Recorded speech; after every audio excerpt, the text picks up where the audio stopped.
Assalamualaikum warahmatullahi wabarakatuh. Selamat pagi semuanya. Baik, hari ini masih bersama dengan saya Supriyadi. Kita akan membahas mengenai pemberian obat tetes melalui hidung. Adapun pengertian dari pemberian obat tetes melalui hidung adalah pemberian obat ke dalam rongga hidung dengan cara meneteskan atau menyemprotkan ke dalam rongga hidung. Dan tujuan dari pemberian obat ini yang pertama mengobati infeksi dari rongga hidung dan sinus, kemudian untuk mengencerkan sekret dan memudahkan drainase dari hidung sendiri. Persiapan alat yang kita siapkan, yang pertama baki atau bisa menggunakan troli. Kemudian tentunya dalam pemberian obat kita harus siapkan juga kartu obat atau kardek yang berisikan mengenai identitas pasien, jenis obat yang akan diberikan atau namanya, waktu dan jam pemberian, tanggal, dan tanda tangan yang mengerjakan. Kemudian kita juga siapkan obat yang dibutuhkan, tisu wajah, bantal kecil bila perlu, kemudian spekulum hidung, ini bila perlu juga, korentang, pipet, bengkok, pinset anatomis dalam tempatnya, dan kain kasa atau balutan. Kita lanjut ke tahap pra-interaksi di mana kita sebelum melakukan interaksi kepada pasien, kita harus melihat lagi ya catatan keperawatan dan catatan medis pada status pasien sendiri. Kemudian siapkan ruangan yang nyaman dan aman buat pasien, tetapkan tujuan dilakukannya prosedur, kemudian siapkan alat-alat dan obat. Nah, alat-alat ini kita harus siap pakai ya. Kemudian ambil kartu obatnya yang berisi nama dan identitas pasien. Kemudian cocokkan kartu obat dengan status pasien dan jangan lupa cuci tangan sesuai prosedur. Kita lanjut ke tahap orientasi. Ya, kita mulai ke pasien. Yang pertama kita lakukan tentunya kita ucapkan salam ya, salam terapeutik tentunya. Kemudian lakukan persiapan pasien, mengkaji apakah pasien mempunyai riwayat alergi obat ya. Kemudian mengkaji kemungkinan adanya kontraindikasi, misalnya ada perdarahan melalui hidung ya. Kemudian mengkaji pengetahuan dan kebutuhan pasien dan keluarga mengenai pengobatan. Apakah pasien sudah mengetahui pengobatan yang akan dilakukan? Tujuan, kemudian kontraindikasi, indikasinya jika belum kita lakukan penjelasan. Kemudian mengkaji tanda-tanda vital pasien dan menjelaskan prosedur, tujuan, tindakan, dan reaksi obat pada pasien. Misalnya reaksinya ada rasa terbakar, kemudian pedih ya. Kita harus jelaskan itu. Kemudian meminta persetujuan lisan tentang tindakan yang akan dilakukan. Apakah pasien menyetujui tindakan ini atau ditunda. Ya, setelah itu lakukan kontrak waktu berapa lama kita akan melakukan tindakan. Pastikan privasi pasien terjaga, kita tutup skerem, tutup hordeng atau pintu, kemudian pencahayaan yang terang ya cukup, jangan berbicara dengan siapapun pada saat kita melakukan pemberian terapi. Kemudian atur posisi pasien dengan kepala lebih rendah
Kita lanjut ke tahap kerja ya.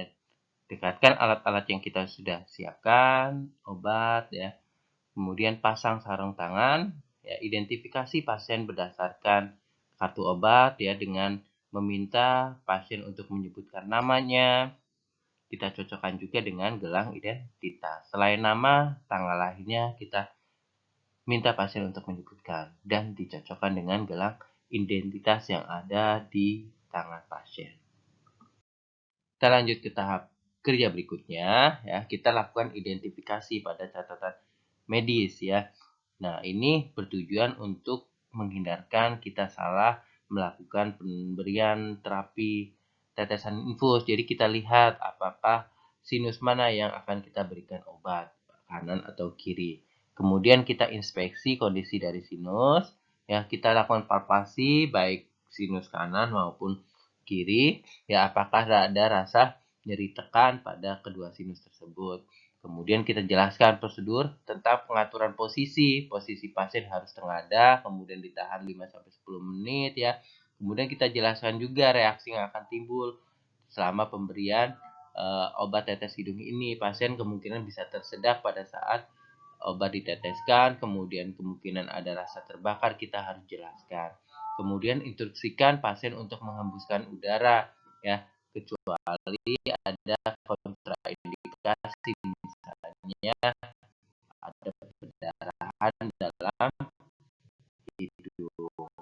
Jadi tidak perlu untuk menghembuskan udara melalui hidung.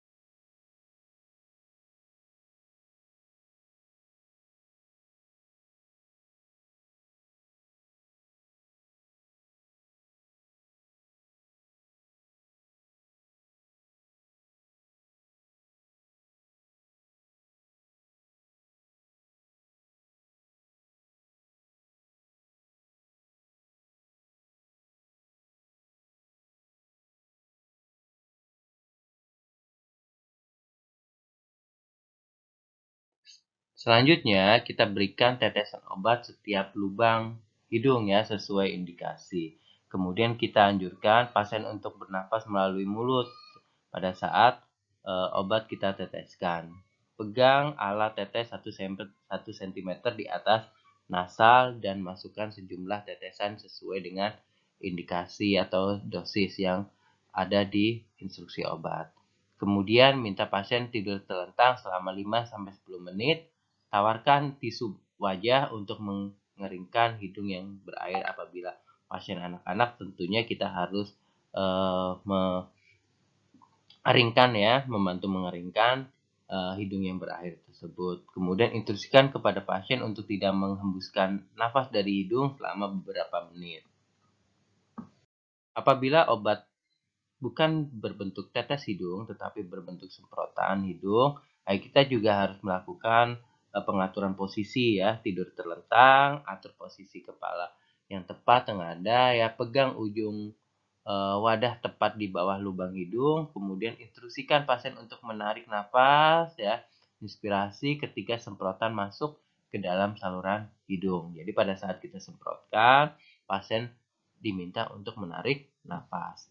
Bantu pasien untuk mengambil posisi yang nyaman setelah diabsorpsi, kemudian pertahankan posisi kepala tetap tengadah selama 5-10 menit.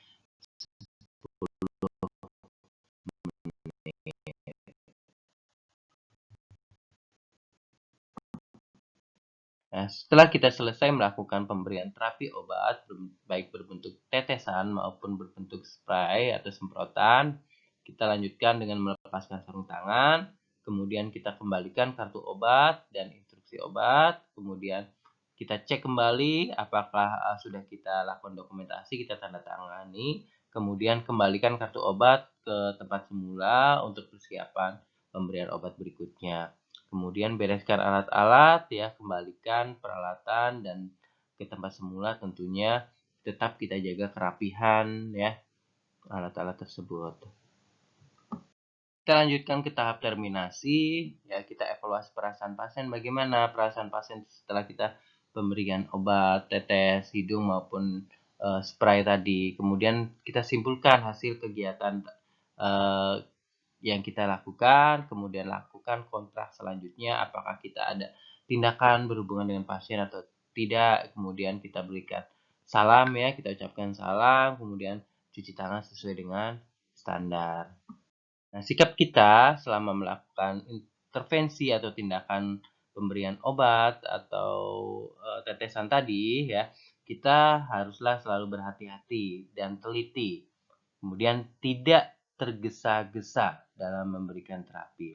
Selalu ramah dan sopan terhadap pasien, kemudian harus peka terhadap keluhan pasien pada saat pemberian terapi. Kemudian bekerja dengan cermat dan rapi. Setelah selesai kita melakukan pemberian terapi melalui hidung, baik berbentuk tetes maupun spray, kita jangan lupa lakukan dokumentasi.